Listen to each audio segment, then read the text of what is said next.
Jared Kushner is both very well known while also being very much unknown. Serving as a senior advisor in the White House under the 45th President of the United States, Donald Trump, Kushner used his business experiences, access to his father-in-law, and genuine curiosity to manage issues ranging from the COVID-19 pandemic to Middle East peace. By the time the administration was coming to an end in 2020, very few people even knew the sound of his voice, let alone his opinions on most issues he was assigned to manage. In this frank conversation as part of the Swift Hour, we hear from Kushner about his time in the White House, the differences between business, politics, and governing, as well as the legacy of the Abraham Accords. We also discuss his memoir, Breaking History, and even a regret as he reflects on his time stepping into the arena.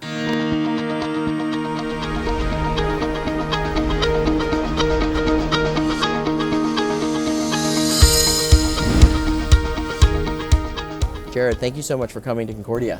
Thank you for having, and thanks for always putting on a great event where people can come together, share ideas, and hopefully find great pathways forward. Thank you. So you just wrapped up in a conversation with Morgan Ortagus, and you were talking about the history of the Abraham Accords, how it came about, and talk a little bit about its legacy today. What does it mean in the region? What does it mean for the world? So I think for the region it means a fundamental shift from how things were to how things are going to be. So when we got into the region, everything was very fixed. Everyone was saying, you have to make peace these ways, even though they couldn't make peace that way. People thought certain things. And then what we did is we were able to get people to change their mindset. It took 3.5 years. It's too long to explain here. I write about it in my book, how we tried, thing after thing. And in some ways my book, it's like a treasure hunt where you go into one room and then you find you don't have what you're looking for there, but it leads you to another place. And so I joke that we succeeded on Plan C, but only because we went through the alphabet 3 times and failed on each letter in order to kind of find our way there. But what it's done fundamentally in the region is it's now opened up the ability for people from Israel and the Arab countries to get to know each other, to get to explore, to get to do business, to get to understand each other's culture. One of the biggest issues that I saw in the Arab world was that there was the wrong myth being perpetuated that the Al-Aqsa Mosque was under attack, and that is not the case. And now that Muslims can go and visit through UAE or Bahrain or Morocco, they go to the Al-Aqsa Mosque, they can go and pray. They realize that Israel's a place that tolerates religious freedom, that wants to invite people. They've been a fairly good custodian and of Jerusalem, not King of Jordan is still the custodian of the Al-Aqsa Mosque. But I think that what it's doing is it's allowing for conversations to occur that haven't, and I think that it's really in the very early innings of what it's going to lead to. So what I come to the realization through the process was that you had 2 separate issues. You had the Israeli-Palestinian issue, which is a land dispute, which again, the whole Middle East is basically arbitrary lines drawn by foreigners anyway, and you basically have 3 offensive wars by an Arab coalition where they lost, yet they still have a claim on a territory. So that will get resolved over time by a compromise. But yeah, the Arab-Israeli dispute, which is much bigger, which really was the fundamental blockage, which comes from the vestiges of the post-World War II anti-Semitism that existed, that now has been pierced, and what we're seeing is, waters running through it like a gusher, and it's very, very exciting to see. Was there something about this time that made this possible? I mean, was there something about just it was the moment, and it wouldn't have happened if some sort of factors hadn't existed as you came into the administration? So 100%. I think that Yusuf El-Taiba, the ambassador from UAE, who I write about, it was an absolutely essential partner in making this happen. He said the reason why this occurred is we had all the right people in the right places at the right time. They had the right trust. And again, I write about how when we were doing the final statement, we had version I think it was 116, because everything was so sensitive and everything was so tense, and the countries were taking risks to do it, but everyone trusted us, and we were able to kind of work in a different way, very unconventionally, in order to do it. So yeah, I think that it could have happened earlier, could have not happened at all, but somehow we found a way to make it happen, and I give credit obviously to the leaders, to President Trump, to Bibi Netanyahu, to Mohammed bin Zayed, and to the people who were involved, whether it was Avi Berkowitz, who was the lead negotiator from the U.S. side, or Yusuf El-Taiba.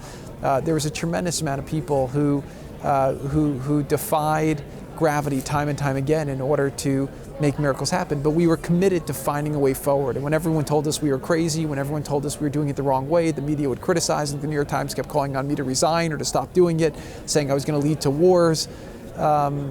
I think we just knew that what we were doing was virtuous. We didn't know if we would succeed, but we thought that if we were going to fail, let's at least fail doing something logical. And the pursuit of peace is a very noble pursuit. And so if you're going to commit yourself to doing service, pursuing it, even though it's most of the time you're not going to be successful, we felt was a very worthwhile effort. What did your faith mean in all of this? I mean, it's well known you're a man of deep faith. How did that inspire you to do this?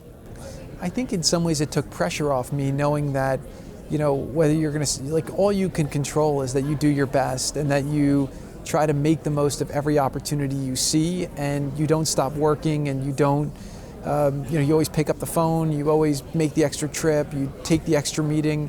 But I kind of believe that the outcome would be determined by a higher power. So, success or failure was going to be,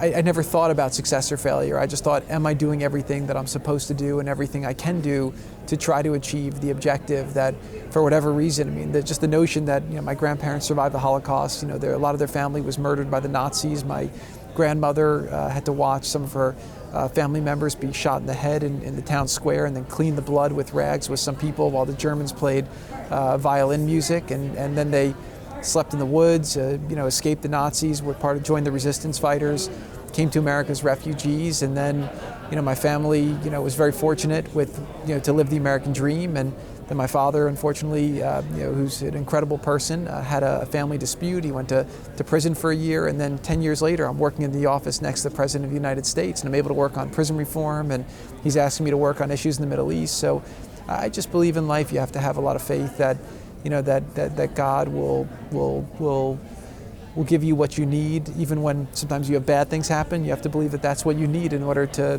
do what you're supposed to do. And sometimes it works and sometimes it doesn't, but you just have to keep doing your best every day. What was the biggest surprise to you when you went into government, coming from a business background? I think in government it was worse than I expected in terms of all of the process. So everyone was so focused on process, and I was focused on results. And again, I got very heavily criticized for speaking to people. They call my cell phone. I always believe that successful people answer their phone. And at first when I try to get people on the phone, I say, well, I want to speak to this guy. Well, you got to call this person, that person. I was like, just get them on the phone. Let's do it. And I think that was an essential part of how we were able to build trust, build relationship, get quick decision making, and just increase the metabolism of government. So, Trump was a businessman. He was an outsider. I was a businessman. I was an outsider. And when you're a businessman, you need to focus on results. When you're a politician, you focus on staying in power and you focus on process. We were focused on getting things done. And you go through our time in the administration. One of the reasons I wrote this book is because the media focused on for 2 years that we colluded with Russia. Well, after special counsel, congressional, investigations, it turned out we didn't. But that was all the media covers. They weren't talking about the deregulation, the tax reform, the trade deals we were doing, the prison reform we were doing, how President Trump was building the wall, trying to secure our border, why it was important to secure our border. Then they impeached him over, trying to investigate corruption in Ukraine. So my point is they were focused on all the wrong things. We got incredible things done during those 4 years, and I wanted people to know, number one, how it happened. I wanted people to see, who was really responsible for getting a lot of these things done under President Trump's leadership, and then to really put themselves in the room to see how you can operate in an environment that's so hostile when you have, media attacks, you have the investigations, and so Washington's a very vicious place, but it's also a place where you can get a lot of incredible things done. So definitely a much different atmosphere than I was used to in the business sector, but a very worthwhile pursuit, but also very, very happy now to be back as a private citizen where I can have more time with my children and I can pursue things that are, you don't always feel an obligation 24/7 to be helping anyone who needs help on any topic. Now I'm able to pursue the things that I'm interested in the way that I want to, and that's been quite enjoyable. And I actually was with a leader recently who I became very friendly with when I was in politics, and he said to me, how do you like being a businessman versus a politician? And I said, well, it's much better. And he says, why? I said, well, when you're in politics, everyone comes to you and says, I have a big problem and you need to solve it. When you're in business and you're looking to do investing in innovation and in areas of transition globally, everyone's coming to you saying, there is a big problem. I have a solution to that problem. I just need a little bit of capital and a little bit of help. And so the skills that we put together, solving a lot of problems in government, and the navigation ability we had is something that I'm hoping to bring to private sector companies that have great solutions to big problems, but help them do it faster and better and more efficiently in order to make a bigger difference in the world. But the private sector is an incredible thing, and I'm very glad I spent my time in the government, but I'm very happy to be in the private sector. When you went into government, how did you, what determined your role? How did you, as a senior advisor that can obviously cover so many different things, how did you determine your scope and role? So the first couple things, I chose a couple things like prison reform and government IT. Based on personal passion? Yeah, based on a personal experience. But again, it couldn't mean I just did it, right? I write in the book about how President Trump kept me on a tight leash and kept me up to speed, and sometimes I got in front of him on it and he smacked me down on it too. And that's, it only happened because he knew every detail of it. I think I was skillful in assembling the coalition, getting the inside game, the outside game, reaching across the Democrats. But it only happened because he ultimately kept me honest on it, made sure that it fit with what he wanted to accomplish, and then endorsed the bill and pushed it over some of the last hurdles that needed to occur. But then there were things he asked me, like Middle East peace, I didn't raise my hand for. He said, you're working on that. And then, building the wall and doing immigration reform work, those were also things that he asked me to do. And so I found that about 30% of my time was on projects specific, where I was very good at kind of identifying something that was broken, coming up with a plan for how to fix it, assembling a team, managing the team, and then iterating on the plan as we learned more, as we faced challenges. But about 70% of my job was really just dealing with whatever problems would occur in a given day. And so, that's the challenge of government, right? Every day is like sand through an hourglass, and you could either spend all your time when you're there dealing with the crisis of the moment, or speaking to people or meeting with people, or you could spend your time trying to get things done. And I knew at some point, I had actually a guy came and visited me. He was a prime minister from Canada, and he said, I love that you're focused on the big hard things. He said, because I was prime minister for 9 years and I'm only known for 2 things. He says, and what, all the day-to-day scandals, the bad stories, the people who were sons of bitches who were going after me, he says, all of that fades. That's not real. What's real are the lasting big things that you accomplish. And when I look at the things that I feel very fortunate to have worked on and accomplished, Abraham Accords now is thriving and universally praised as a global deal. Even the Biden administration, which tried hard not to even call it by its name in the beginning, has now embraced it. I wish they'd be making more progress in getting other countries on board, because there's a lot more that I think can be done. The vaccine, Operation Warp Speed, I think that's been historically renowned. The Lancet just had a study that said it's saved over 20 million lives globally, and that's been praised. Criminal justice reform, prison reform is a big bipartisan vote, 87 votes in the Senate, so that's something that's been continuously implemented. And then finally, the work we did on the trade deals with USMCA and China, those have not been reversed because they've been embraced, and they were good things that got the whole country together and on. And these are big accomplishments that only could have happened under President Trump, that I was very fortunate to play a big role in. And those are things that I think are lasting and enduring. And obviously also building the wall. I mean, that was the biggest infrastructure project our country's had since the Panama Canal. We built 470 miles of wall. I write about in the book how it almost didn't happen, who the obstacles were, and then how we picked it up really after the first 2 years of not a lot happening on it, put a plan together, put a team, and just drove it hard. And it was very, very successful. It created a lot of operating leverage for the Border Patrol agents, and it's a shame that they didn't complete the other 200 miles that we think would have been necessary to deal with some of the changes in migration flows, which is unfortunately leading to a lot of drugs coming into our country, a lot of human trafficking, a lot of sexual abuse of people who are taking the journey. A lot of people now who come into the country don't have papers, and they're effectively in human slavery to pay off the debts that they have to the coyotes. So it's a very unfortunate situation there. But on the positive side, there's a lot of great policies that we got done that are very positively impacting a lot of people's lives. You talked a little bit about the criticism specific to the Abraham Accords, the doubters, the press. Did it ever get to you? I mean, you seem like somebody, you've always come across to me as somebody who seems totally unfazed by not insignificant criticism. You're human. I mean, it's got to get to you on some level, no? Yeah, look, it would be nice if, one of the fun parts about having my book out and doing all this talking is a lot of people are saying, we had a point of view on you, but we've never heard you speak. And it's interesting having so many people. Again, I was a doer, not a communicator. That was my job, right? We had a lot Was of that a mistake, though? I mean, you say you didn't communicate a lot. Did that in any way set you back a bit? It may have been, but I also could have communicated badly and hurt my ability to stay in the game. So, look, I wish I could have done differently, but I also saw that, the press kind of put everyone in the Trump orbit into two categories as I saw it, right? And again, maybe I'm not a big communicator, so this is how I saw it, was that either you were failing and you would get fired, and then you go and you would go against Trump, and then they would, build you up before you were a clown, and then if you're against Trump, they would make you a hero. My favorite example is like Michael Avenatti, who they put on a pedestal because they always needed a counter to Trump to do that.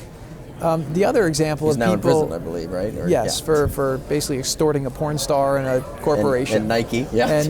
And so for me, I felt like the other category was they would call people enablers of Trump, and those were people who I thought were just keeping their heads down doing the job. But Trump, I thought, was a pragmatist. They praised Lincoln from having a team of rivals and having diverse points of view. Trump would have a lot of different people around him. Again, he gave me the opportunity to voice my opinions. He gave me the opportunity to disagree with him. And again, I was an advisor. Sometimes I agreed, sometimes I didn't agree. But he was the one who was elected by the American people. I was not, and I always knew that. And I was very fortunate to have the opportunity while I was there to have the impact that I could have. And so maybe I should have communicated more. But I also think that things became so nasty. Because again, one of the reasons I wrote this book is we were getting so many incredible things done, despite the media being so wrong. They said if he was elected, we'd have World War III. He got 6 peace deals. They said, he was going to blow up the global trading system. He made all these trade deals. It was just, they were wrong over and over again. And I felt like if you tried to dance to their tune, you would spend all your time dancing, and it would be like being on a treadmill. You'd look back and you realize you didn't move an inch forward.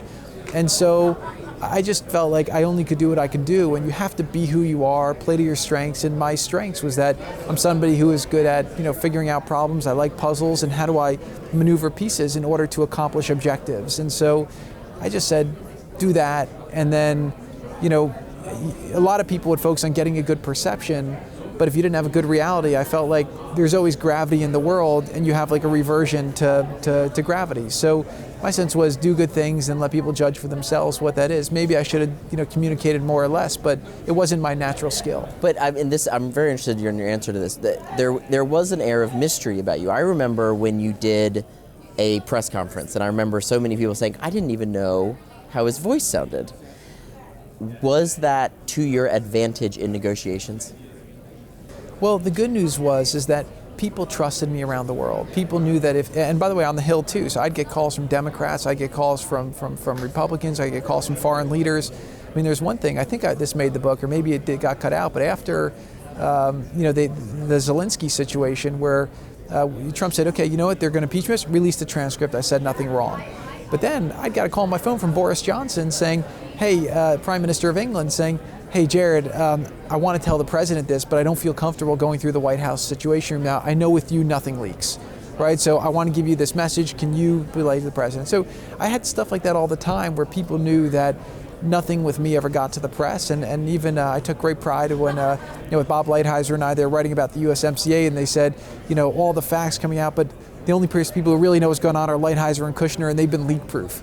And so my sense is it built the ability for us to have open conversations with people, because if you're in a room with people and then it leaks out to the press, nobody can express their point of view, right? Fundamentally, if everyone had agreement, then there wouldn't be any problems to solve, right? But there are a lot of problems that need to be solved. The way you do it is you sit around, you say, this is my point of view, this is my point of view. Let me listen to why you feel that way. You listen to why I feel this way. Let's come up. Maybe this is a compromise. You have to show vulnerability. But unfortunately, there's no constituency for compromise, and especially today with social media and all the heat on the right and the left, there's like a purity test. And if you show willingness to compromise or to go against like this set position that's usually like not implementable, then you get just attacked. And a lot of people want to, like, I find that in business, the higher you go, the more you understand how to take calculated risks. In politics, the higher you go, the less likely you are to kind of risk your capital because you don't want to lose your position. And so I feel like maybe it was an advantage. Indicator of the dysfunction of politics.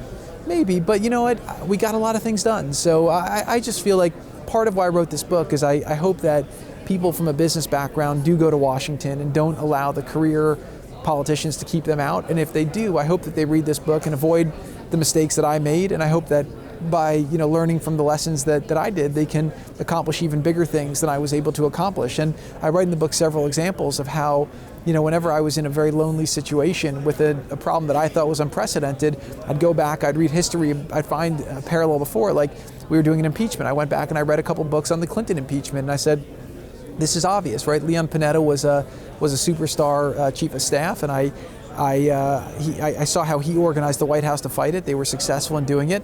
So I said, let's not reinvent it. Let's follow his playbook. And I write about how I maneuvered in the White House in order to rearrange, because you always have people who say, well, if you're bringing somebody else in to do this, then that's taking my job. Like, well, if you were doing your job, I wouldn't have to bring somebody else in to do the job. And so there's a lot of maneuvering that are involved, but politics is, it really is. People who do it are gladiators. I gained a lot of respect for it. It's very, very hard to get things done.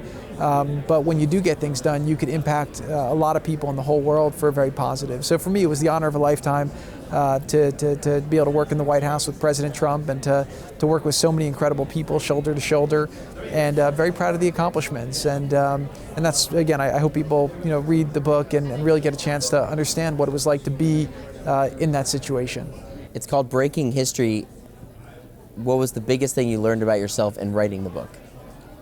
It gave me the ability to sort through all the different experiences and really understand how I feel. I was so busy doing that I didn't have time to kind of feel or to think about what it all meant. It was just always about, you always had 100 things to do, 1 million calls to return.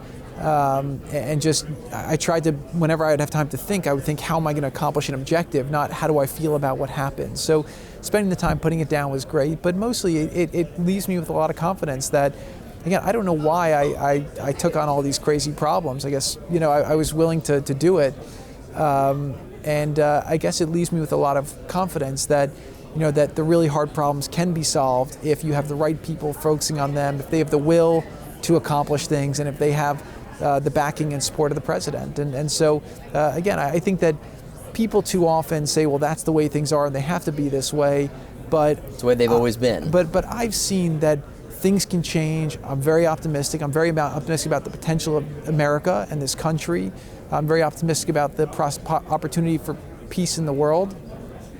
We saw it. We had a peaceful world, during President Trump's time.